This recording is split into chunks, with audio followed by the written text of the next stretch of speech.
Hello, welcome to Fox Sports Lab AFL. Well, home and away is done, Chief. We're into the finals. We've got a week off, so you and I'll catch up for our long lunches and just start to embrace this September.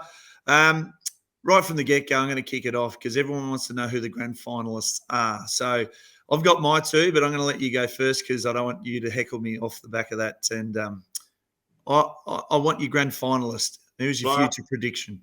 I'm riding the top two teams. There go. Collingwood, Brisbane grand final. I know Collingwood's a little on the nose at the moment. People are worried about them.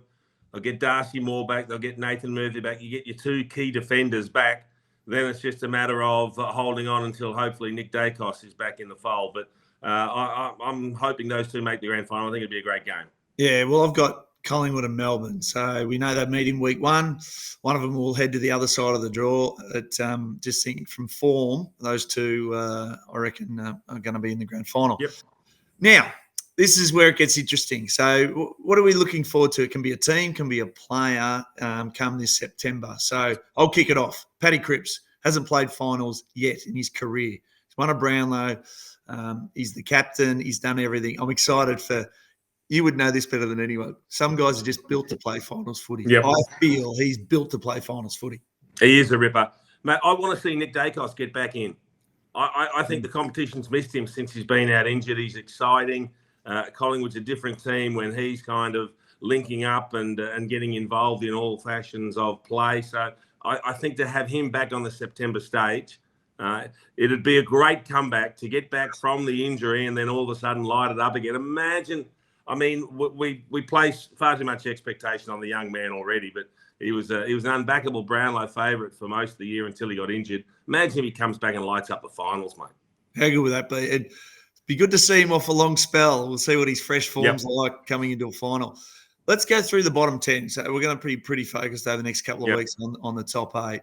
But the bottom 10, let's grade them. So let's go through the doggies first. I graded them a D. Really disappointing. Almost flunked out considering what they did in their last 3 weeks. What do you think? Funnily enough, I gave them a D as well. And they got some problems down back they got to work on. Yep. Adelaide, B+ for me. I thought they should have. Are you looking at my script?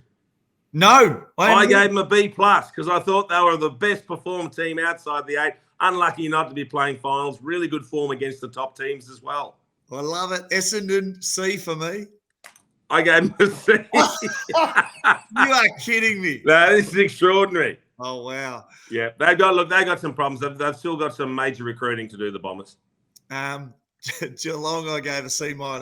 I gave a D to the Cats. Okay, we're close. I thought they were disappointing. Going from last year's grand final premiers to missing out, I think that's a D. All right. Richmond, I gave a C. A D. Right. Fremantle, I gave an F. Well, I just refused to be cruel and give out Fs, so I gave them an E. They were the major disappointment of the year, Freo. We had high hopes for them, thought they'd be playing in September. Their season just absolutely flitted away without a yelp. Yeah, and Gold Coast, I dished out another F. I thought this was the year that finals footy was going to happen, and they didn't. So they didn't get the F for finals, so I'll give them an F for this. I gave them a D. I thought they were in the mix for a while, but very typically of the Suns, that's what they do, isn't it? Yeah. All right. Hawks, I gave an A to. You're an idiot. I gave a C+ to the Hawks. I thought they showed enough improvement, some really good signs. They still got a few beltings. They've got to recruit. They need depth in every part of the field, forward, mid, and back. But I like the style of footy they're playing. Yeah, I do too. So North Melbourne, I gave a D- to.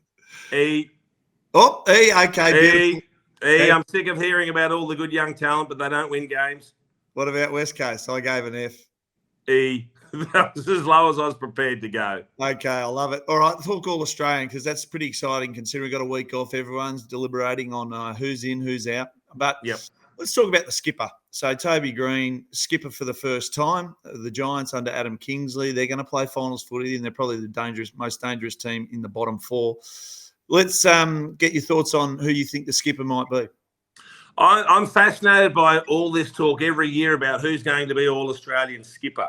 And I don't get why it's a concern to go, because in the past, we've seen people that aren't captains of their club made captains of All Australian, and I don't get it. We've seen Tom Hawkins be skipper. We've seen Buddy Franklin be skipper. What's the point? It's like we're rewarding players that have been there multiple times, and we think it is a great honour, but then it takes away the debate of saying, well, who's going to be captain? Who's the best captain out there? Because some players that aren't even captain get the nod. Yeah, I tend to agree. So if you want Toby to be captain, I've got no problems with that, mate. But I just don't think it carries the cachet. I guess from a personal perspective, it does. But in my mind, it doesn't carry the same weight when you're picking non-captains to be captain. All right, and then you're putting like forwards in defence just to fit them in. Let's talk about the forwards. So for the first time since 2009, 3 forwards have kicked 70-plus goals. Fascinating in a way. Charlie Curnow takes out the Coleman. Once again, All-Australian. Can't fit them all in. So Tex or the big Souvlaki. Who would you take? I think you can fit 2 of them in. So Charlie Curnow at full forward, and the other one can play in a pocket out of the gun full forward. So there's arguments both ways to go. You can sit there and say, well, Nick Larkey hasn't had the opportunities. He's had a lot less inside 50s. Tex has had more opportunities. But at the end of the day, I think the way they normally go is to play it safe. They'll go by the numbers, and the top 2 on the goals list will get in. So in that respect, it'll be Tex Walker. Well, on Fox Footy, we celebrated ruck round. Let's talk about the rucks. So no. Gawn, English, or Marshall? Or Briggs. Ooh, or Briggsy. Okay, I like it. Battering ram. Okay. Look, I think it's probably Tim English's turn. I think he's had a really consistent year, even though the Dogs have been disappointing. I don't think Max has played at the level consistently that we've seen from him. He certainly lit it up as he can. And that whole experiment with Brodie Grundy's been a disaster. Rowan Marshall, consistently good. I think Kieran Briggs, consistently good for the Giants, but probably Tim English. All right, like it. Now, to finish off Rising Stars, so the young guns of the comp, we've got Sheezel, Ashcroft, who he bowed out pretty late in the season, and Owens.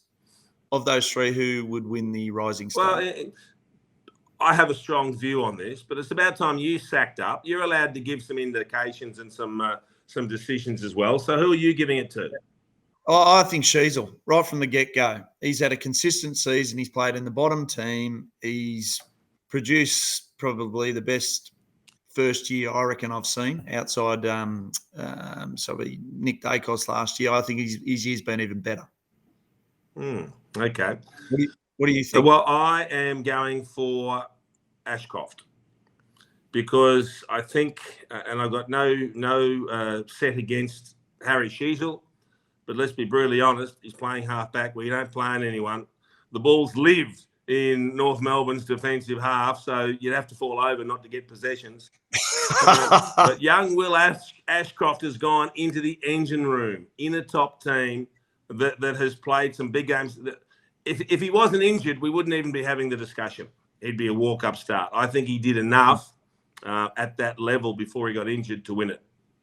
Yeah, I just got a soft spot for Sheezel because before he was drafted, his old man made me watch 8 minutes of his highlights at a servo and said, I think my boy will get drafted. I said, yeah, I think he's all right. And I had no idea who he was until he got popped up at number 3. I went, yeah, he can play a bit.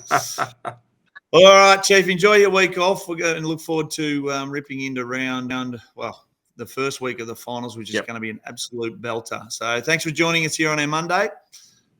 Enjoy your week. See you soon. All right. Thanks for joining us on Fox Sports Lab AFL. Imagine what you could be buying instead. For free and confidential support, call the number on the screen or visit the website.